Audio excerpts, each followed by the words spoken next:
aparte de esta casa, pues hemos hecho algunos experimentos allí, algunos proyectos de restauración de lo que llamamos edificios preindustriales, los que habíamos estudiado en ese libro que os mostrábamos que se llama Homo Faber. Entonces se restauró una tejería, una fuente, un lavadero, un abrevadero, un batán, hornos de yeso, un lagar de vino, bueno, bastantes cosas. Y entre ellas restauramos una escuela horno-barbería. La escuela horno-barbería es una especie de tipología muy curiosa de allí, en la cual prácticamente en un edificio público, el único edificio público muchas veces del pueblo, más allá de la iglesia, pues se reúnen el horno donde iban todas las mujeres a cocer el pan, y luego en la parte superior del horno pues estaban la escuela donde los niños se calentaban también con el horno, con el calor del horno, y la barbería o la casa de la villa donde se sentaban los hombres los sábados o los domingos a hacerse la barba y al mismo tiempo discutían de política o de gobierno. Bueno, fijaros, este es el flamante edificio público de la aldea. O sea,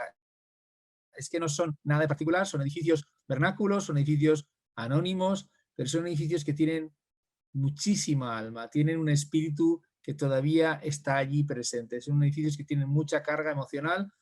Bueno, el edificio este, pues aparte de tener el lucido de yeso craquelado, como veis aquí, y los postes aquí colocados de cualquier manera, este pilar de yeso un poco cementado, bueno, problemas de cubierta, la fachada se iba. A ver, estaba muy bien conservado, pero tenía sus problemas, ¿no? Hicimos el levantamiento, este levantamiento está hecho corriendo, como en 15 días, es el tiempo estándar, ¿sabéis? Para un proyecto cuando dicen, venga, ya, no sé cuánto, lo quiero ya. Y, o sea, que ya veis, el edificio pues se levantó como se pudo, se hicieron todos los planos detallados, ¿no? Este es el horno de pan, donde todavía hemos visto hacer pan a las señoras del pueblo, y además un pan estupendo, hecho con leña de sabina, y tenía todos los instrumentos de madera, casi todos ellos, ¿no? Esta es la leñera donde se almacenaba la leña para el pan, ¿no? El horno de pan por dentro, lo que es la bóveda. Y esta es la escuela de los niños, que era un lugar, es todavía un lugar mágico, es un lugar donde hemos visto, a ver, en el umbral llorar a la gente de emoción, porque es un lugar que conmueve, es un lugar que hemos fotografiado también, un fotógrafo, mandamos un fotógrafo con placas, con negativos antiguos, y cuando lo estaba revelando, nos lo decía en el estudio, dice, estaba revelándose en el agua, en el líquido, y estaba convencido de que los niños iban a aparecer, ¿no? Porque los niños parece que hayan salido al patio y que van a volver enseguida, pero son niños de hace muchos años, ¿no? Porque ahí tenéis los pósters, los planos con los planos, o sea, los planos de entreguerras, ¿no? O pizarras que no tenían, no tenían una pizarra, la piedra en sí, y las pintaban de negro para pintar allí. Aquí veis un ábaco a Franco joven, ¿no? Es decir, aquí la Inmaculada y un montón de problemas de humedad, y luego entre los trastos de la escuela una lata del Plan Marshall de 1955 que pone Donated by the people of United States of America, reconvertida en aceitera. Todo eso es posible en esta aldea que es mágica, ¿no? Y esta escuela era, sin quererlo, el sitio más visitado de la aldea. La gente entraba y lo enseñaba con orgullo. Entonces, cuando le dijimos, vamos a restaurar la escuela, dijeron, ay, qué pena que vais a restaurar la escuela, como diciendo, ya no va a ser lo mismo, que es un poco la sensación que tiene la gente cuando dice, voy a restaurar algo, dice, pues se me va a quedar, como os he dicho ya antes, retemblando o repeinada, la voy a repasar tanto con la paleta que al final nadie la va a reconocer, ¿no?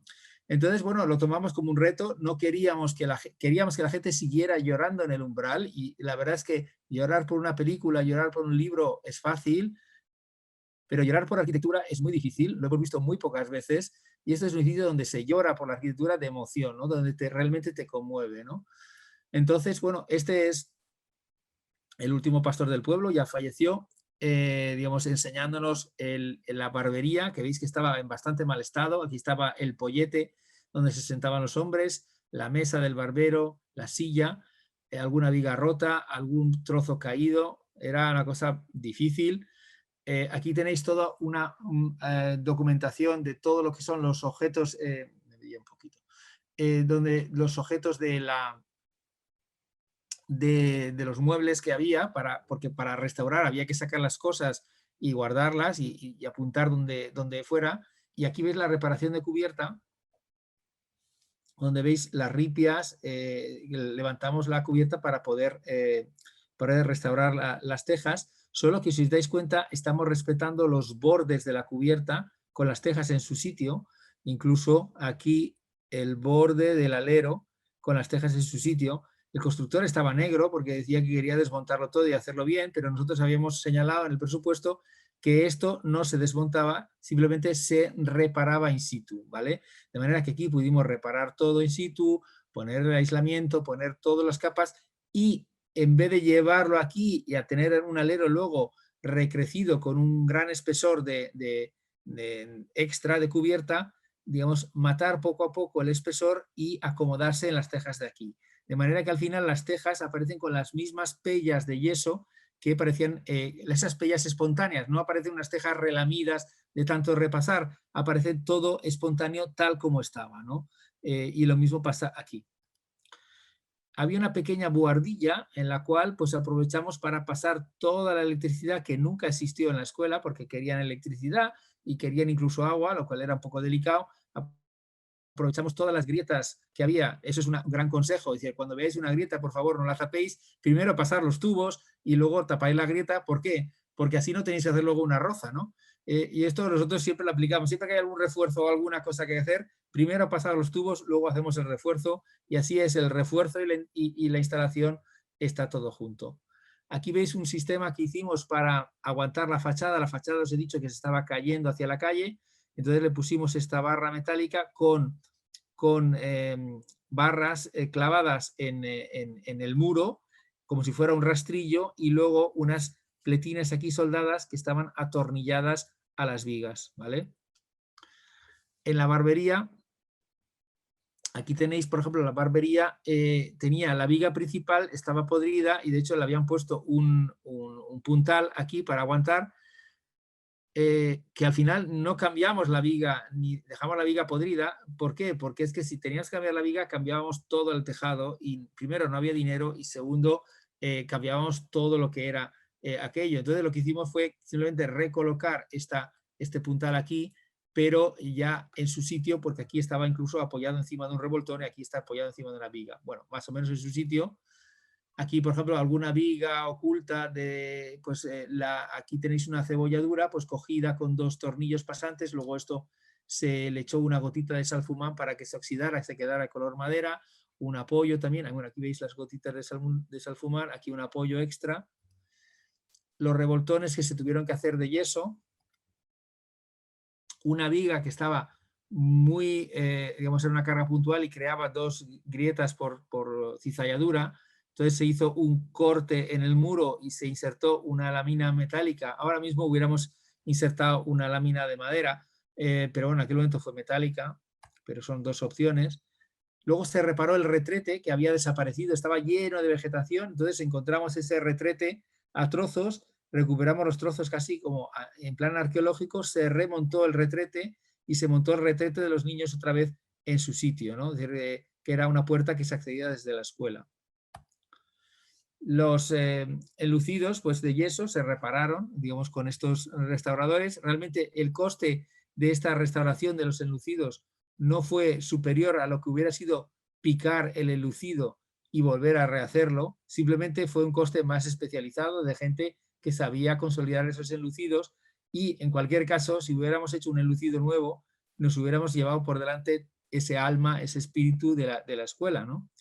Bueno, aquí veis, pues, trabajo de restaurador, de consolidar, etcétera. Pero esto se hizo también porque se comparó el precio de picar, generar escombros, llevarlos al almacén, llevarlos al contenedor y hacer un enlucido nuevo. Digamos que es una forma también a veces de convencer cuando la gente te dice, esto es una barbaridad. Y dice, bueno, primero que en este edificio no es una barbaridad, en otros para mí tampoco.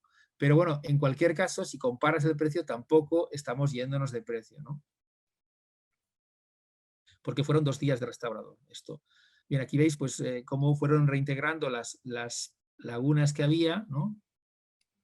Este es el enlucido acabado, consolidado, no entra agua, está todo sellado, está, digamos, está craquelado, pero ese craquelado está hablando de la historia del edificio, está hablando de ese espíritu del edificio, está transmitiendo qué ha sido ese edificio. En algunos casos, o en muchos de ellos, si uno sustituye el enlucido y lo hace nuevo, está bien, ha sustituido el enlucido, lo podemos hacer incluso de yeso, que es meritorio, pero de alguna manera estamos cambiando brutalmente el aspecto de un edificio que tiene un peso histórico importante. La fábrica de mampostería se rejuntó en gran parte con el mismo mortero de barro que había, en otras partes se rejuntó con un mortero de cal hidráulica. Las carpinterías se restauraron todas, incluso a estas que parecen ridículas o sí, porque eran de 2 centímetros, pues se ajustaron, se restauraron. El carpintero se rió de nosotros, pero la trajo y estaba muy bien. Aquí la veis ya restaurada. La carpintería de fuera también. Las carpinterías se trataron todas con aceite de linaza, con 2 capas de aceite de linaza. La primera cocida, que entra más dentro de la madera, la segunda crudo, que lustra más. Lo que es el entramado del suelo se trató con ceniza, se cepilló con una lana de acero de 4 ceros y luego se trató con ceniza en plan tradicional. La cerrajería pues, ni se pintó ni nada, se trató también, se cepilló con lana de 4 ceros y se aplicó con taninos, que son ese producto químico que tenemos en el vino, que sirve para consolidar el óxido. Las pizarras pintadas lo que se hicieron fue consolidarlas y también reintegrarlas de una manera casi a nivel pictórico, los mismos restauradores lo hicieron, ¿no? Para distinguir en lo que era histórico y lo que se había reintegrado, ¿no? Las luminarias tenían mucha dificultad porque las luminarias tenían 2 problemas. Uno, ¿qué tipo de luminaria pongo en un sitio que no está acostumbrado a tener luminarias? Y segundo, ¿dónde pongo la luminaria para que se vea de manera natural? Porque, fijaros, por ejemplo, encontrar un retrato de Franco sin tocar, pues al final te dan sensación, lo que te está pidiendo el cuerpo es poner un foco y apuntar y decir, mira lo que tengo aquí, es casi un objeto. O la lata del plan Marshall, apuntarla con un foco. Pero nos dimos cuenta que si esquinábamos mucho las luces y apuntábamos con focos, estábamos matando 2 veces al objeto, ¿no? Y no queríamos matar 2 veces al objeto. Es un poco como esos japoneses que dicen que al final les gusta comer con palillos porque la carne, por ejemplo, ya está muerta. Entonces, pinchar la carne con un tenedor es como matarla 2 veces. Pues en este caso, digamos, esquinar la luz era como matar el objeto, que el objeto tenía esa virtud de estar vivo todavía.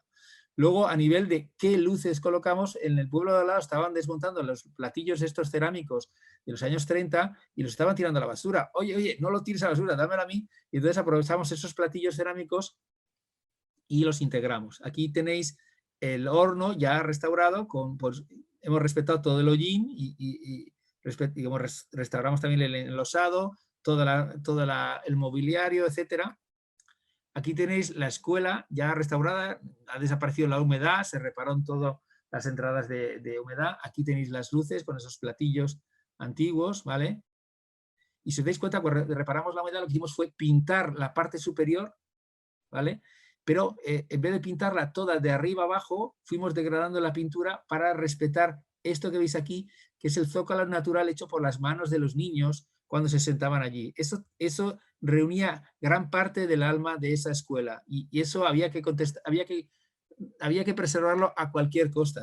Esto es lo que estaba indicando que los niños se habían ido, iban a volver en cualquier momento a sentarse a seguir estudiando. Globos, todo esto se restauró con un presupuesto mínimo, pero mínimo, ¿eh? Aquí veis antes y después, ¿vale? Esta es la escuela desde detrás. La barbería ya restaurada, aquí hubo que meterle mucha mano porque efectivamente estaba muy mal. Y esta es la escuela acabada con sus restos de encalados, es decir que al final casi sin cambios, ¿no? Esto es lo que veis antes con los carteles. Ay, y no tengo la de detrás. Bueno, da igual, os lo imagináis. Prácticamente lo mismo, pero sin elementos extraños. Bien, otros edificios industriales, os lo cuento así rápidamente. El lagar que hicimos en Ademuz, pues era un lagar que se conservaba bastante bien, tenía unas pellas de cemento colocadas allí un poco impropias. El lagar se usaba de esta manera, se pisaba la uva, se sacaba el mosto, bueno, lo conocéis perfectamente. La vendimia. Y esto era el estado original, digamos, bueno, original, transformado porque tenía aquí unas una escalera hecha con viguetas de hormigón, y algunas pellas, como os he dicho, de cemento, y una escalera de acceso de una planta a otra que era de mano, ¿no? Bien, pues se trataba de hacer un museo del vino. Aquí consolidamos los forjados con esas capas de compresión de yeso, con un mallazo de cañizo anudado, ¿no? Que funciona muy bien. Aquí veis todo esto negro, son todos los macarrones de electricidad que van pasando por debajo. Incluso aquí veis algún tirante hecho para sujetar el muro medianero, que estaba también desplomándose porque al lado habían tirado un edificio. En el sitio donde había la escalera de hormigón, lo que hicimos fue quitar un revoltón y hacer una escalera un caracol de Mallorca, que llamamos aquí, con bóveda tabicada. Allí tenéis las bóvedas extremeñas, que están muy bien también. Y esto, a ver, llamamos a este maestro de bóvedas, le llamamos un jueves, le dijimos, oye, necesitamos un caracol de Mallorca, o sea, una bóveda en espiral, una escalera en espiral, y dice, vale, el lunes estoy allí. Pues el lunes subió, hizo el caracol de Mallorca, colocó los escalones, y de 8 de la mañana a 2 de la tarde ya estaba hecho. Eran 400 euros, nos costó la escalera. Y la veis aquí, es una escalera preciosa. Es decir, luego ya pues se forró de yeso, etcétera, pero con 400 euros. Y esta escalera, yo quedé pensando, a ver dónde meto yo una escalera en casa, porque me ha gustado tanto que voy a hacer una igual, ¿no? La otra escalera que teníamos de mano, pues lo que hicimos fue también vaciar otro revoltón y colocar otra escalera tradicional allí, que sería la escalera de troncos con cañizo. Y aquí, en vez de cañizo, también veis un montón de tubos por aquí, pasando por aquí, para evitar luego rozar ninguna pared, para que todo pasara por las partes nuevas que estamos añadiendo. Bueno, este es el edificio acabado. Aquí veis que las ventanas que se añadieron, que no existía el cristal, le pusimos un emparrillado de tronquitos para evitar que el cristal te dañe los ojos cuando pasas por la calle. Y aquí veis el lagar con las mismas cosas que tenía colocadas en su sitio. Os diría que la paja tal como estaba es que la colocamos, ni siquiera seleccionamos todo lo que había allí, lo colocamos tal como estaba. Si os dais cuenta, la capa de compresión de yeso que veis aquí, le añadimos un 30% de viruta de corcho para que tuviera esta pequeña textura que veis aquí, para que le diera un poco de pátina, que le diera ya un carácter de uso, que no le quedara como muy brillante, a diferencia de lo que hemos hecho en la casa que os ha contado Camila, ¿no? En este caso queríamos este aspecto un poquitín más gastado, ¿vale?